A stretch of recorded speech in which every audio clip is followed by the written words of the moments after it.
कर्म क्या है? क्या भौतिक शरीर से किया गया काम ही कर्म कहलाता है अथवा मानसिक तल पर भी कर्म संभव है? अगर मानसिक तल पर कर्म संभव है तो उसका फल कब मिलता है? क्या वास्तव में हम है ही नहीं? जब हम ही नहीं हैं तो फिर कर्म हमारे कैसे हुए? और जब कर्म हमारे है तो फल कैसे हमारा हो सकता है?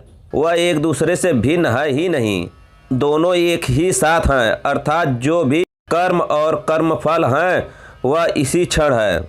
हमारी मनसा ही भौतिक कर्म में परिवर्तित होती है और मनसा स्वयं ही कर्म फल देती है। मान लीजिए आपको अपने बच्चे पर बहुत गुस्सा आया और आपने उसे मारा, तो वह गुस्सा आना और मारना और आपका उसके साथ संबंध खराब होना सब एक साथ ही उसी क्षण होता है।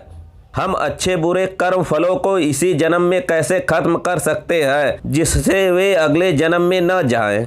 इस जन्म के कर्मों का खाता शून्य करने का क्या तरीका है? स्वयं भगवान श्री कृष्ण ने गीता में कहा है, अगर निष्काम कर्म करे तो उसका फल नहीं बनता।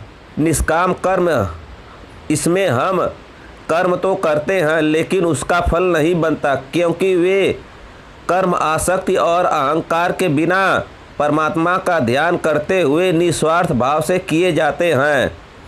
असलियत में हमारे अंदर चित्त नाम का एक सॉफ्टवेयर है जिसका काम है कर्म के हिसाब से फल देना, लेकिन इसकी खूबी यह है कि कर्म करने के बाद पता नहीं लगता कि इसका फल कब मिलेगा। कई बार फल तुरंत और कई बार कुछ समय बाद, और कई बार अनुमान भी नहीं लगा सकते कि जो कर्म आज किए हैं उसका फल कब मिलेगा।